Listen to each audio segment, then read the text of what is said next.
याचना नहीं, रण होगा। मेघालय में 27 फरवरी विधानसभा चुनाव की वोटिंग से पहले बीजेपी की सहयोगी रह चुकी नेशनल पीपुल्स पार्टी ने पीएम मोदी को बड़ा झटका दिया है। आपको बता दें कि एक तरफ जहां गठबंधन टूटा है, वहीं दूसरी तरफ मेघालय में पीएम मोदी की एंट्री को भी रोक दिया गया है। जी हाँ, आपको लग रहा होगा कि देश के प्रधानमंत्री हैं, जहां चाहे वहां जा सकते हैं, ऐसे कैसे कोई रोक सकता है। तो आपको बता दें, चौंकाने वाली बात यह है कि मेघालय में ये हो चुका है और पीएम मोदी की एंट्री को बकायदा रोक दिया गया है। चुनावी प्रचार प्रसार को अनुमति नहीं दी गई है। क्या खबर सामने आई है जिसके बाद से बीजेपी लगातार हमलावर हो गई है, जंग छिड़ गई है, हम आपको बताते हैं। खबर देखिएगा न्यूज़ 24 की। इसमें लिखा हुआ है कि मेघालय सरकार ने तुर्रा में पीएम मोदी को रैली की इजाजत नहीं दी। बीजेपी ने कहा इसके लिए लोग हमेशा मुख्यमंत्री से नफरत करेंगे। तो जो रैली करने वाले थे पीएम मोदी 24 फरवरी को, उसको अनुमति नहीं दी गई है। तो बीजेपी ने पलटवार कर दिया है कि ये जो फैसला लिया गया है मुख्यमंत्री कोनराड के संगमा की तरफ से, इस वजह से देश की जनता उनसे नफरत करेगी।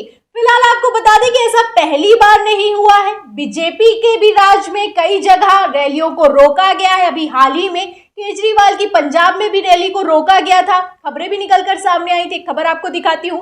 खबर देखिएगा पंजाब केसरी की। इसमें लिखा हुआ है कि भाजपा के दबाव में केजरीवाल की रैली को नहीं मिली पुलिस अनुमति, संजय सिंह। तो पहले भी रोका जा चुका है, तो अब इसमें भी यहाँ पर भी सवाल खड़ा होता है कि क्या भाजपा से इसको लेकर जनता, देश की जनता नफरत करेगी या फिर कि नहीं करेगी।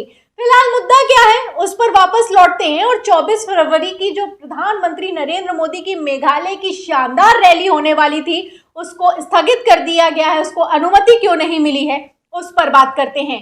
खबर देखिएगा इंडिया टीवी की। इसमें लिखा हुआ है कि मेघालय में पीएम मोदी को रैली के लिए नहीं मिली अनुमति, राज्य सरकार ने बताई ये वजह, बीजेपी ने किया पलटवार।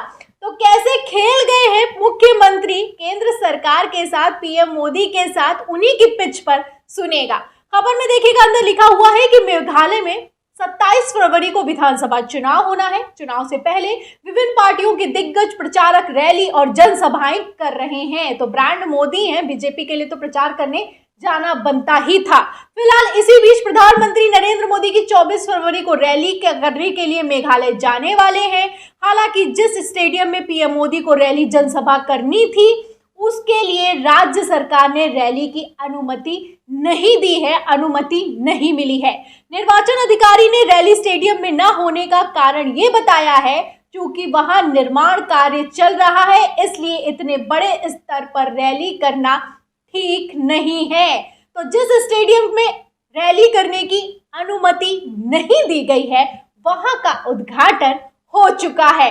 और हैरान करने वाली बात यह है कि ज्यादातर पैसा केंद्र सरकार की तरफ से लगा है। उस स्टेडियम में उद्घाटन हो चुका है, लेकिन फिर भी राज्य सरकार खेल गई। खबर में लिखा है आगे कि 27 फरवरी को राज्य में होने वाले चुनाव प्रचार की कड़ी में प्रधानमंत्री नरेंद्र मोदी 24 फरवरी को शिलांग और तुर्रा में अपनी पार्टी के लिए चुनाव प्रचार करने वाले हैं। हालांकि तुर्रा के पीए संगमा स्टेडियम में मेघालय सरकार ने पीएम मोदी की रैली को अनुमति देने से इनकार कर दिया है। मेघालय सरकार के तहत वाले राज्य खेल विभाग के मुख्यमंत्री कोनराड के संगमा के गृह निर्वाचन क्षेत्र दक्षिण तुर्रा में बने इस स्टेडियम में रैली की इजाजत नहीं दी गई है। इनकार करते हुए कहा गया है कि यहाँ पर अभी निर्माण कार्य चल रहा है और सुरक्षा के लिहाज से इस जगह पर पीएम मोदी की रैली होना उचित नहीं है। तो एक तरफ प्रधानमंत्री नरेंद्र मोदी की रैली को कैंसिल किया गया है, अनुमति नहीं दी गई है,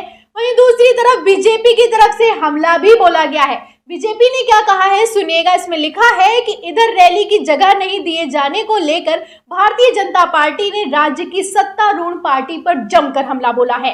बीजेपी ने कहा कि नेशनल पीपुल्स पार्टी वाली सरकार राज्य में तृणमूल कांग्रेस अन्य विपक्षी दलों के साथ मिलकर बीजेपी की लहर को रोकना चाहती है, इसलिए ऐसा कदम उठाया गया है।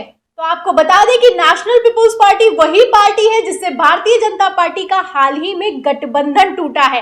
उसके बाद कितना बवाल मचा आप देख सकते हैं। इसमें लिखा हुआ है, खबर में यह भी लिखा हुआ है कि बीजेपी ने इस बात को लेकर भी सवाल उठाया है कि उद्घाटन हो जाने के बाद भी रैली के स्टेडियम का नहीं मिल पाना बताता है कि विपक्ष किस मंशा के साथ काम कर रही है।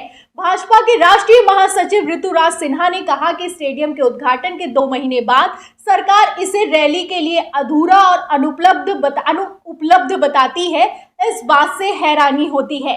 फिलहाल यहाँ पर हैरानी करने वाली बात ये भी है कि इसमें जो ये स्टेडियम है जिसमें अनुमति नहीं दी गई है प्रधानमंत्री नरेंद्र मोदी की रैली को, उसमें 90% से ज्यादा पैसा केंद्र सरकार का लगा है।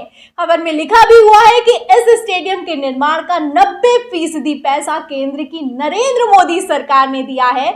इसे बनाने में 127 करोड़ रुपए की लागत आई है। इस स्टेडियम का उद्घाटन पिछले साल 16 दिसंबर को कर दिया गया था। मुख्यमंत्री संगमा ने इसका उद्घाटन किया था, तो तब साथ में थे और अब अलग अलग हो गए हैं। और अलग अलग होने के बाद कितना अलग अलग हो गए हैं आप देख सकते हैं। 127 करोड़ रुपए लगाकर बनाया गया स्टेडियम, 90% से ज्यादा केंद्र सरकार ने दिया, मोदी सरकार ने दिया, लेकिन वहां पर अब प्रधानमंत्री नरेंद्र मोदी की ही रैली को अनुमति नहीं दी जा रही है, जिसका उद्घाटन भी किया जा चुका है। जो स्टेडियम उद्घाटित हो चुका है वहां पर भी पीएम मोदी नहीं जा सकते हैं। फिलहाल आपको बता दें कि ऐसा पहली बार नहीं हुआ है। जब भी चुनाव आते हैं इसी तरीके से जो भी राज्य की सरकारें होती हैं रैली कैंसिल करती हैं, कभी अनुमति नहीं मिलती है, कभी सुरक्षा व्यवस्था का हवाला देती है, इस तरह की बातें होती हैं। बंगाल में भी जब योगी आदित्यनाथ जाने वाले थे तो ममता बनर्जी ने कैंसिल कर दी थी, अनुमति नहीं दी थी। तब क्या हुआ था, एक खबर दिखाती हूँ आपको। खबर देखिएगा नवभारत टाइम्स की। इसमें लिखा है कि रैली की अनुमति रद्द होने के बावजूद बंगाल पहुंचे योगी आदित्यनाथ, बोले याचना नहीं अब रण होगा। तो अब मेघालय में रण होगा या फिर की याचना होगी, ये तो 27 फरवरी को पता चलेगा जब वोटिंग होगी। फिलहाल आपको बता दें कि 3 पूर्वोत्तर राज्यों में चुनाव है, त्रिपुरा, नागालैंड और मेघालय।